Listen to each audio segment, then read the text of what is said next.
nggak sesuai dengan apa yang aku inginkan gitu tuh udah banyak. Tapi buatku sekarang selama kamu berada di sosial media, kamu harus siap dengan kayak gitu loh. Itu tuh udah pasti ada. Mau sekalipun ya postingan kita tuh baik-baik aja, pasti ada aja orang yang screen capture terus disebarin di WhatsApp grup pertemanannya, geng-gengnya, dan untuk cuman ngomongin kita tuh pasti ada sebaik-baiknya kita posting loh. Orang kan berangkat selalu harus diingat dari tempat yang nggak sama sebenarnya. Iya. Dan itu like it or not, that's the facts. Tapi aku masih heran, kenapa ya orang demen banget ya berkomentar mendang-mending itu ya di postingan orang lain. Jadi kayak ibaratnya lo buang sampah di rumah orang gitu. Ngapain sih? Buang sampah di rumah orang. Kayak lo jadi ngotorin gitu loh apa yang dia mungkin mau posting.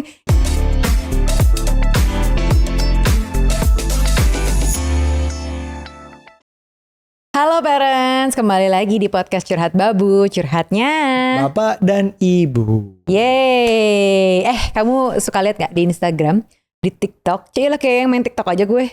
Atau di Twitter. Kayak gue main Twitter aja. Nah semuanya gak main gimana nih? Jadi ada cerita tuh ya kemarin. Iya, ada cerita di mana para followers, para netizen gitu ya, warganet di berbagai kolam-kolam sosial media ini, di berbagai platform ini suka atau ada kecenderungan untuk membandingkan. Ya, mendang begini, mending begini, mendang mending gitu. Seru sih ceritanya kemarin salah satu TikTok yang dia lagi jalan-jalan nih ceritanya. Viral ya? Viral, dia ke Finland, terus ke Kutub Utara segala macam. Wow. Ini keren banget sih ke Kutub Utara, menurutku aku penasaran juga. Ini apa sih seleb TikTok gitu? Nggak tahu, TikTokers aja. TikTokers aja. Jadi terus dia yang dibalas tuh jadinya banyak komentar yang mending liburan ke sini, mending duitnya disimpan buat ini, mending umroh, mending macem-macem. Terus dia sampai take down, terus dia bikin lagi penjelasannya. Pokoknya dramanya itulah. Tapi yang menarik adalah komentar-komentar tadi. Orang lagi liburan, lagi apa, mending-mendingkan kemana. Kayak misalnya ada yang beli motor, mending buat kurban. Ada yang ini mending itu. Ada yang beli komputer mahal banget, mending rakit PC. Ada yang beli brand A, mending brand B gitu. Jadi itu memang banyak di sosial media yang komentar-komentar seperti itu. Menurut kamu gimana?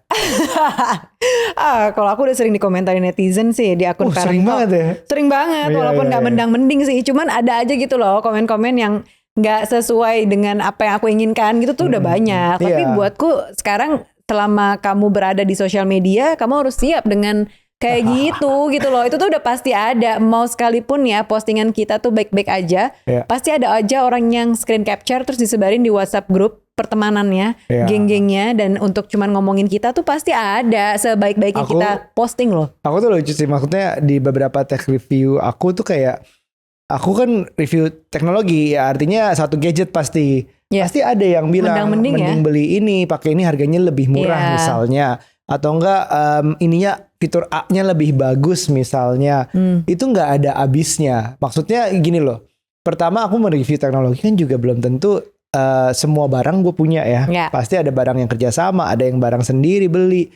Terus kalau coba review ini, mendingan ini deh kayaknya, ya boleh aja kirimin barangnya sini gitu, suruh review sesuatu.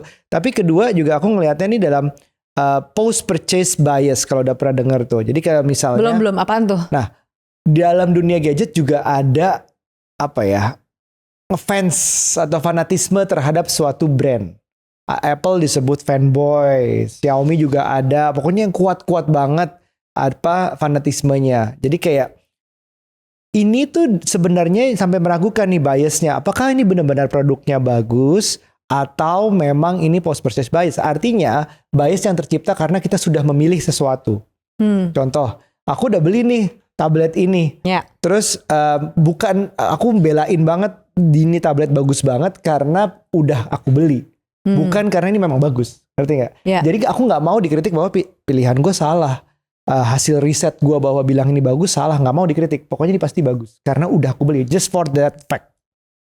Oh gitu. Nah itu, atau ada itu juga berlaku sebenarnya di hal-hal keputusan lain, bukan cuma yang menggunakan uang kita, termasuk pilihan pasangan. Emang ada yang mendang-mending itu kalau mau Bukan pasangan? Bukan bilang mending pasangan gue, enggak juga sih. Tapi kayak bias itu tercipta karena gue udah menikahi dia. Oh, iya. Jadi udah pasti pilihan gue benar, bukan karena dia orang yang benar. Iya. Jadi kayak bias tuh, rancu tuh sebenarnya tuh dia tuh orang yang benar apa enggak, tapi apakah karena gue yang membenarkan dia? Pernah kepikir kayak gitu nggak? Bener sih. Jadi aku orang yang benar nggak menurutmu? Apa itu kan karena tapi aku bias. bias kasih. Ya, jadi itu yang terjadi memang. Ada salah satunya adalah biasnya seperti itu. Nah, menurut aku itu terjadi karena itu. Nah, menurut kamu apa lagi? Kenapa mending ini bisa terjadi? Orang seneng aja ya compare. Tapi sebenarnya gini, komen-komen orang tuh, komen netizen kan sesuatu yang nggak bisa kita kontrol. Betul. Yang bisa kita kontrol adalah apa yang kita post. Dan setelah itu gimana kita bereaksi atas komen-komen tersebut. Stoik banget nih, stoik. Cocok banget gue jadi PhD. Stoikism ini.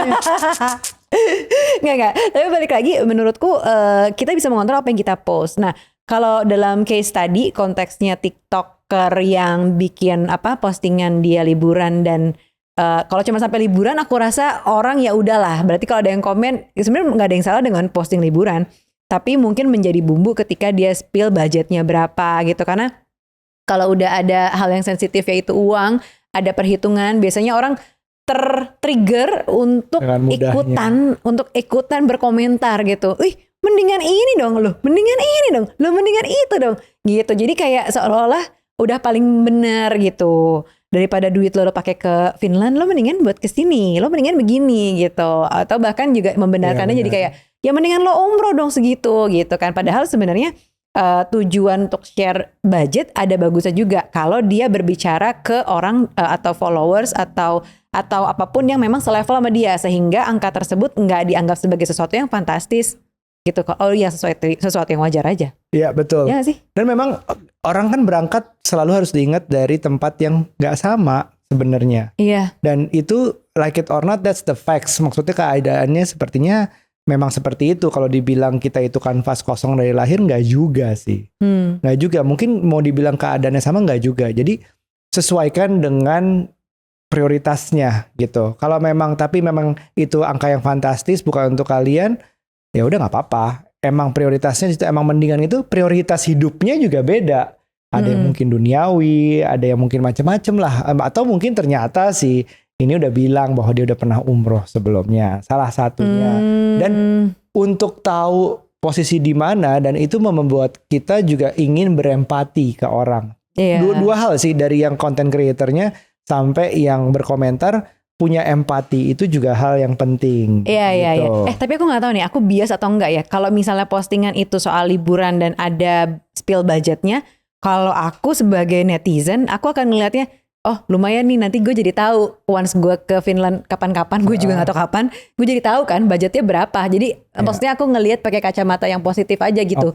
Sebenarnya. Itu informasi buat kamu. Karena buatku informasi. Oh lain kali mungkin gue mau ke sana, nanti kan udah tahu dapat gambaran gue harus siapin berapa. Itu satu. Tapi kok kayaknya kalau aku pikir-pikir, misalnya nih orang kan banyak banget ya di sosial media, terutama mungkin di Instagram kali ya, yang posting-posting soal naik mobil mewah kayak gitu-gitu.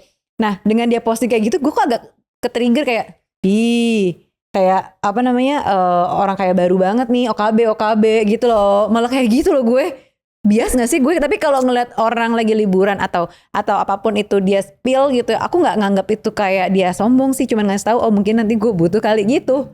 Tapi kok kalau orang posting-posting yang sombong, pose-pose gitu, buat gue kayak apaan sih, norak banget gitu. Aku komen apa ya kalau udah kayak gini ya? Tadi sebenarnya aku bilang, tapi apakah kamu komen? Enggak sih, tapi ngomong di podcast ini. Gak apa-apa, yang penting gue gak enggak deh. Gue meninggalkan jejak digital sih, terekam lagi gue ngomong ya, salah-salah. Tapi gue gak senang berkomentar gitu loh, Bab. Sekalipun misalnya aku punya pendapat yang berbeda, aku bukan tipe yang suka berkomentar. Kalau memang menurutku ada sesuatu yang salah dengan postingan tersebut, kalau aku kenal, mungkin aku DM aja atau ya udah. Kamu gak suka berkomentar di kolom komentar, tapi di podcast sendiri. Komentar lah, ini kan rumah kita. Abis ini gue dikomentarin orang. Tapi memang ada salah satunya juga adalah itu kayak komentar itu menurutku, aku juga melihat kaum mending ini menjustifikasi perasaannya sendiri. Bahwa dalam hati gue mendingan adalah ini, ya udah gue tulis untuk bilang ke diri sendiri. Ngerti gak? Jadi kayaknya I have to put it in words, harus gue taruh dalam kata-kata untuk semakin mengclarify, Udah yuk, mendingan ini. Jangan terhasut untuk liburan ke Finland abis sekian. Gitu. Jadi mendingan gue ini. Jadi berhasrat ke diri sendiri. Sayangnya kolom komentar itu kan dibaca siapapun yang melihat konten itu. Jadi campur aduk lagi persepsi orang, beda lagi. Ini A beda lagi, B beda lagi, semuanya beda lagi, ya rame gitu. Kadang-kadang kalau mau afirmasi ke diri sendiri, ya kita gimana kalau tulis ke diri sendiri. Ini mahal nih ke Finland. Gue tulis di buku sendiri gitu, catatan atau apa. Jangan ke Finland, mahal, kita umroh aja misalnya. Ini tuh yang membingungkan adalah pasti orang akan berdalih bahwa zaman sekarang tuh keterbukaan. Orang tuh bebas berpendapat. Jadi kalau gue nulis apapun, itu kan pendapat gue. Kan dilindungi oleh negara. Tapi gitu. undang-undang. Iya gitulah. Well, tapi sebenarnya ini bisa backfire juga gitu. Ketika orang bisa dengan bebas menuliskan apa yang menurut dia bertentangan dengan apa yang diposting atau apa yang diberitakan, itu tuh ada komen yang cukup negatif lah misalnya gitu ya. Itu tuh kayak seolah-olah membuka luka nih, satu lembar luka nih di kulit nih. Abis itu dihajar bareng-bareng sama yang lain yang serupa, tau gak lo? Jadi tuh kayak yang tadinya cuman kulitnya segini kelepas, tapi jadi abis itu bonyok sampai dalam gitu loh, sampai borok nanahan. Kayak gitu rasanya gitu, kayak dihajar bareng kayak gue bikin postingan yang dihajar sama followers juga udah pernah gitu. Kayaknya nih kok ada komenan satu, abis itu dibumbuin sama komentar-komentar lain yang kayak ya udah kalau misalnya memang gak setuju buat gue, karena mungkin aku juga bukan tipe yang suka komen untuk mengcounter orang gitu loh. Jadi begitu ngeliat kayak gitu, aduh kena hajar deh gue, walaupun gue ya aku juga no hard feeling lah ya, cuman kayak kena hajar nih gue yang gitu. Aku pengen ambil sekarang tuh sebenarnya yang aku pengen ambil jadi sebagai pelajaran sekarang adalah nggak semuanya tuh harus dibandingin sebenarnya. Iya. Jadi kita melihat pendidikan aja lah, perkembangan pendidikan dari zaman dulu ke zaman sekarang. Ingat nggak kamu waktu kecil ranking berapa di sekolahnya? 10 besar nggak? Itu jadi kayak ditanyain ke di saudara-saudara kalau lebaran, kalau ngunjungin gitu loh. Hebat, pintar 10 besar. Tapi sekarang kan lihat pendidikan zaman sekarang tuh udah bukan tujuannya ke situ lagi.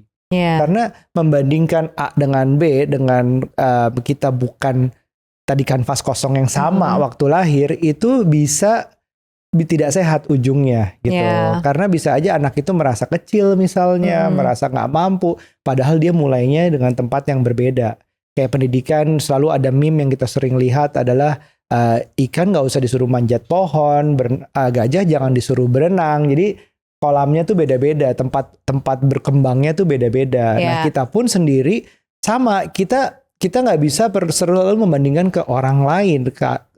At least we can do adalah membandingkan ke kita diri sendiri. Dimana sebelumnya gue bisa lari 5 kilo, sekarang udah bisa lari 10 kilo. It's a progress. Itu cara membandingkan salah satunya. Nah kalau membandingkan sama orang lain yang kita belum tahu background dia seperti apa, kita juga mungkin kita sendiri belum tahu background self awareness kita tuh seperti apa gitu. Akibatnya toxic jadi membandingkan sesuatu itu yang berlebihan. Iya sih. Tapi aku masih heran, kenapa ya orang demen banget ya berkomentar mendang-mending itu ya di postingan orang lain. Jadi kayak ibaratnya lo buang sampah di rumah orang gitu. Ngapain sih? Buang sampah di rumah orang. Kayak lo jadi ngotorin gitu loh apa yang dia mungkin mau posting. Ya kalau misalnya emang ada sesuatu, ya udah nggak usah membumbuin dengan sampah-sampah kayak gitu maksudnya. Mungkin ada beberapa yang kayak teman gue, kita obrolin kemarin, teman gue bilang bahwa ya mungkin cuma pengen komentar aja, nggak tahu efeknya apa. Pengen komentar, ngundang engagement mungkin bisa jadi, atau pengen merasa bahwa oh ya itu afirmasi ke diri sendiri juga bisa jadi, atau pengen komen aja biar rame, biar seru gitu, tapi belum tentu mikir dampaknya seperti apa, mungkin nggak mikir jauh, bisa jadi. Betul. Aku mungkin juga suka berkomentar sih kalau ada isu-isu yang seru gitu ya, kayak kemarin tuh aku lagi ngikutin kasus apa sih, kasus polisi waktu itu ya. Aku komentarnya tapi cuman di close friend doang gitu. Aku reshare di close friend gitu, karena aku penasaran banget nih hasil sidangnya apa sih buat si ini gitu. Kayak gitu-gitu loh.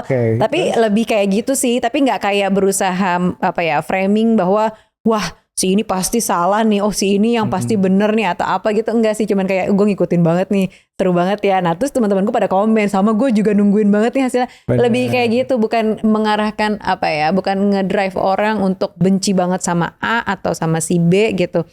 Dan kalaupun berkomentar, aku mencoba di close friend karena yang aku anggap orang-orang yang aku bisa percaya. sekalipun dia mau Betul. screen capture, menurutku juga ya lo juga kan harusnya tahu dong ini close friend nggak harus diposting di tempat lain. Dan teman-teman yang harus tahu juga bahwa social media itu feed by engagement. Jadi platform apapun, Instagram, YouTube, social media apapun yang kalian punya, semakin ada yang komen, semakin dibales, semakin rame, itu akan semakin ditunjukkan di situ. Tampil di FYP, tampil di search Instagram segala macam itu akan tampil. Dan hati-hati juga, maksudnya ada memang yang postingan yang di drive untuk sengaja mencari engagement. Misalnya cara media menulis berita atau cara netizen membacanya. Contoh ya, contoh kemarin aku posting di Instagram story aku, jumlah transaksinya mencapai 0,5 triliun atau 500 juta. Kasus Papa kasus Rubicon. salah satu lah.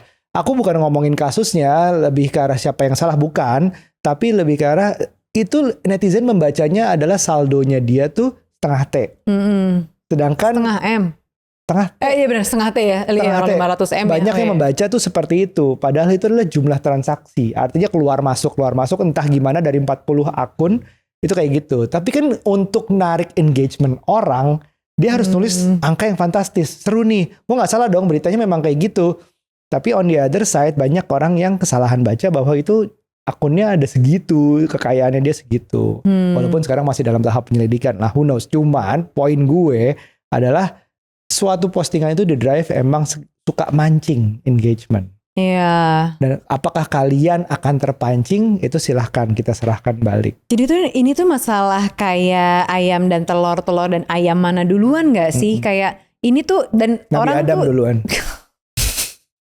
dan kadang-kadang tuh jadi berpikir bahwa yang salah yang posting lah, pamer-pamer misalnya gitu. Bisa jadi. Kedua misalnya ada yang ngerasa juga yang salah yang komen-komen lah, ngapain kayak tadi aku gitu bilangnya buang sampah gitu kan. Ngapain lu buang sampah di postingan orang gitu. Malah bikin si orang yang punya akun juga gimana sih, damage-nya tuh lumayan loh, kayak kerasa, apalagi orang yang kena mental gara-gara komenan lo gitu. Bener. Yang gak enak. Itu tuh banyak loh yang kayak gitu.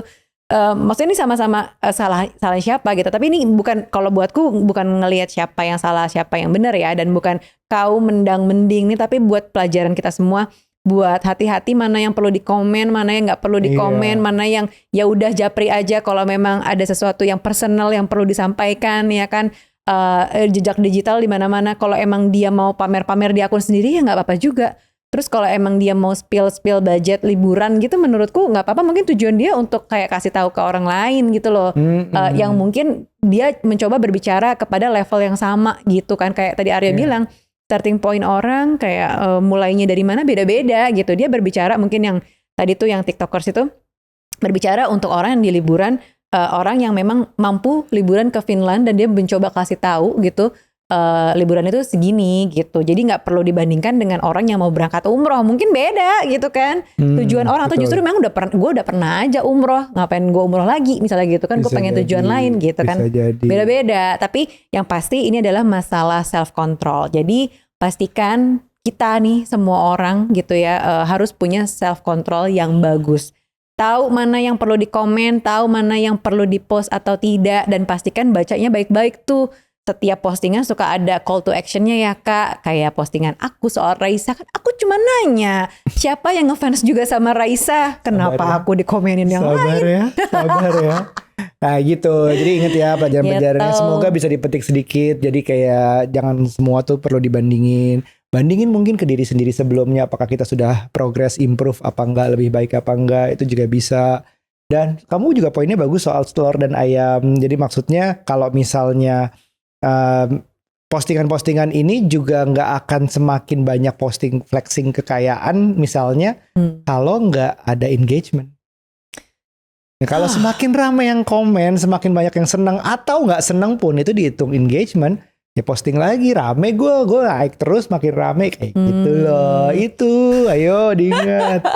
Yang nggak seru tuh hal-hal yang nggak benar tapi dijadikan sebagai sesuatu yang viral, atau sebenarnya ada postingan yang sebenarnya lengkap tapi di period alias dipotong-potong supaya menjadi sensasional. Itu sih yang nggak enak. Begitu teman-teman. Oke, kalau gitu Udah? Jangan lupa untuk like, subscribe, dan share juga. Karena postingan-postingan yang lain tuh jangan diramein kecuali postingan kita aja. Oke. Oke, kalau gitu sampai ketemu lagi di episode selanjutnya. Bye.